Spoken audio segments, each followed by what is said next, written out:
May I just say, you know those memes where they have SpongeBob in two images, one as normal and then the other is like one of those animatronics from Five Nights at Freddy's, the later games. The former picture, the first one, would be a good representation of me pretty much everywhere else, while the Five Nights at Freddy's animatronic would be me at Bristol.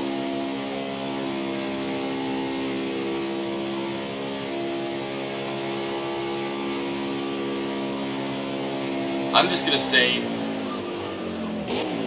regardless of whether or not Bristol does change your temperament a little bit, the officials were complete idiots for not throwing that caution when I spun out, at least at first.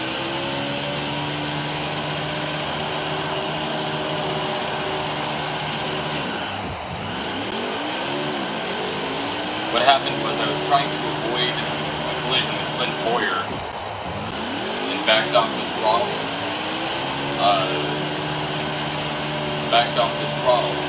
To stop the car from being pushed up the hill into him.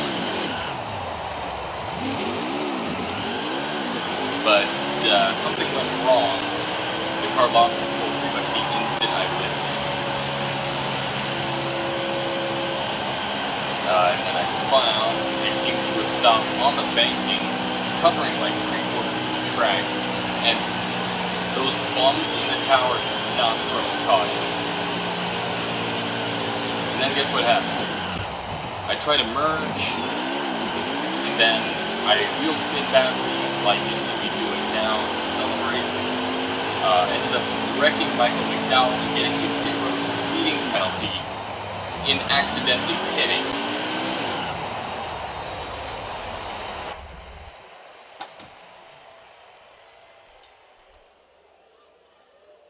How are we at 1 RPM?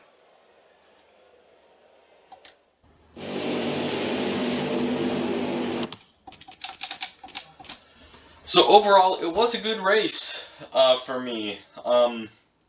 Took a little bit to get on form because I haven't raced in the last 2 days. Took me a bit to get on form, but once I did, I pretty much became I don't know whether or not it be like the black thing from A Wrinkle in Time, just being inevitable and scary. 12th would be a ding-long blow, as I would fight my way up through the field.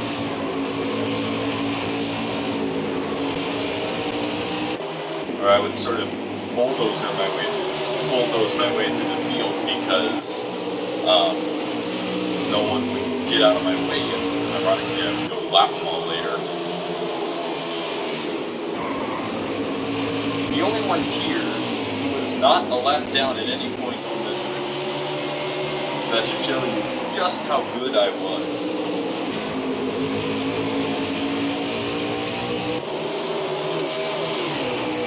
Although at first Kyle Busch started to run away from me, but once he got into lap traffic, I just started to eat him alive.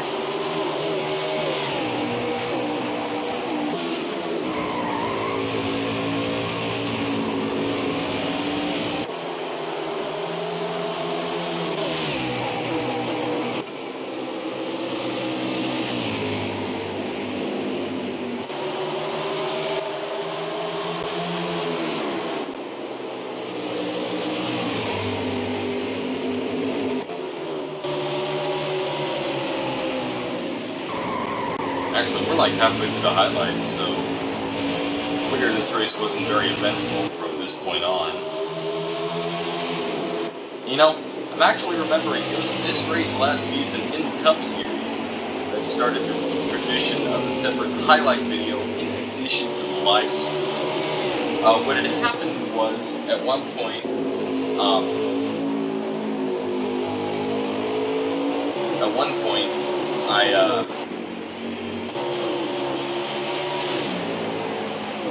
my controls stopped working, crashed, and I thought the live stream had crashed because I couldn't interact with the stream interface from the game.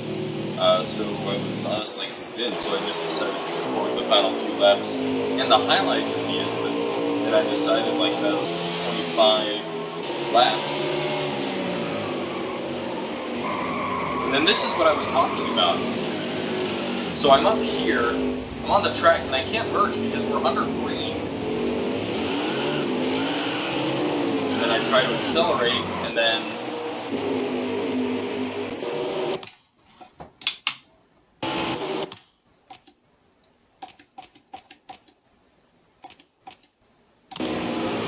Because, you see, I lose it here. I was trying to avoid a collision with Boyer, in my reaction getting off the throttle, and it's not until... Well, actually, it's not really until well after this that the caution flies. And it's most likely because of the collision with Michael McDowell. What happened to him afterwards?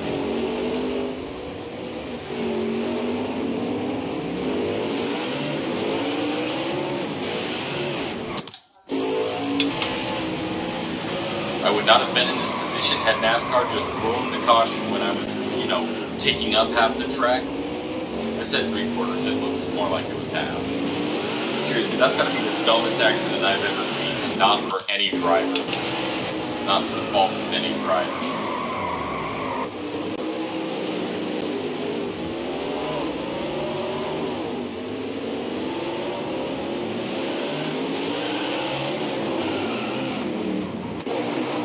That was because I lost control the instant I got back on the throttle.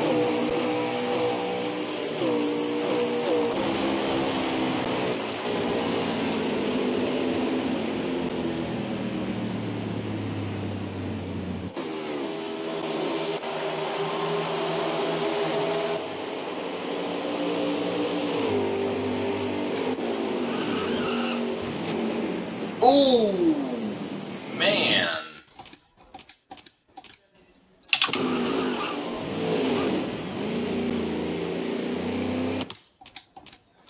Probably not enough to get a crash cam out of it, but...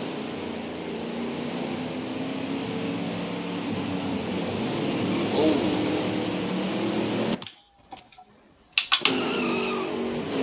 See, I thought that was Ricky Stenhouse Jr.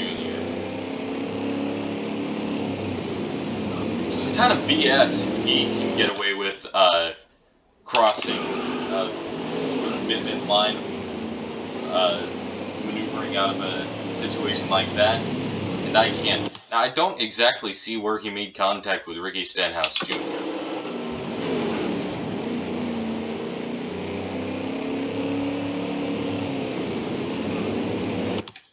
Looks like there was heavier contact with Kyle Busch.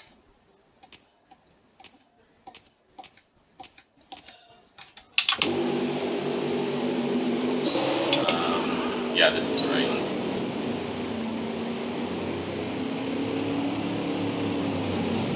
Oh yeah, I see where there was contact, but I'm just noticing this now.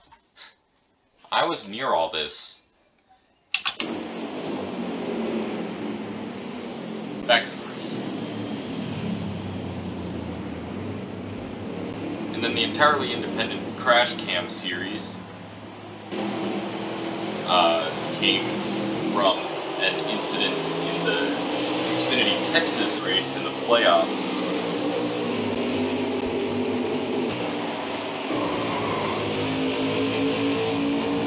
Oh yeah, like this was the one time someone actually overtook me for position.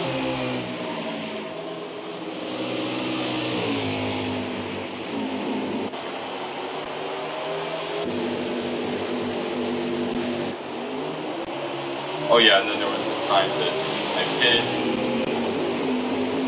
just to be safe on fuel.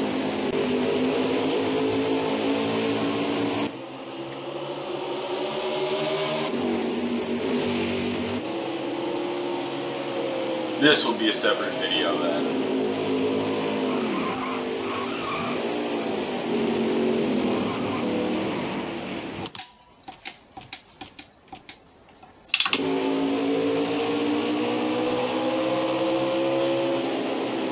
then Corey LaJoie was out of the race at this point, but somehow wasn't last.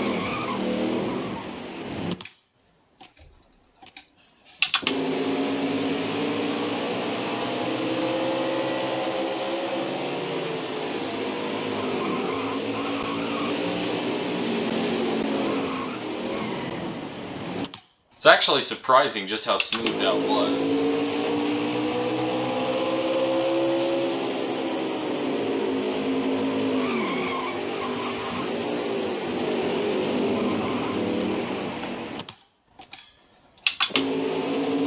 Alright, so pretty much everything's normal down the straightaway. Going into the turn, everything seems normal. But around here, either something breaks or a tire blows or something like that, but he just loses control. Spins around once, or half and then once, gets into the wall, spins down, hits Joey Gase, hits William Byron, goes up against the outside wall, and comes to a halt. It's very curious that he actually didn't finish the race after this, because he never hit anyone really hard.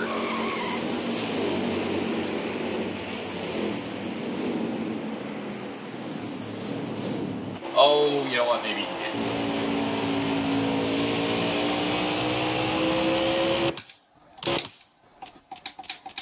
And that's the race. As you can see, we are coming across the line. We just left Kyle Busch and Denny Hamlin in the dust. And that's pretty much what all my Bristol races so far have been. Some of them have been a little bit easier than others, but some, like this one, have been worth a little bit of struggle. Although I guess last season I had a little more struggle, but to my surprise I actually won that one without a full-time Cup contract. So it's fortunate that I was able to get this car, a car I like, a paint job, one of the best paint jobs ever if you ask me. Well, one of them, his 2019 livery, was better. We win the race in a time of 71 minutes and 36.3 seconds. Kyle Busch in second. Ryan Newman was the final car on the lead lap with Denny Hamlin one lap down. Kurt Busch finished fifth, and Tyler Reddick was sixth. Seventh, and the first car 2 laps down was Kevin Harvick. Cole Custer was eighth, and Christopher Bell ninth. Rounding out the top 10 and 3 laps down was William Byron.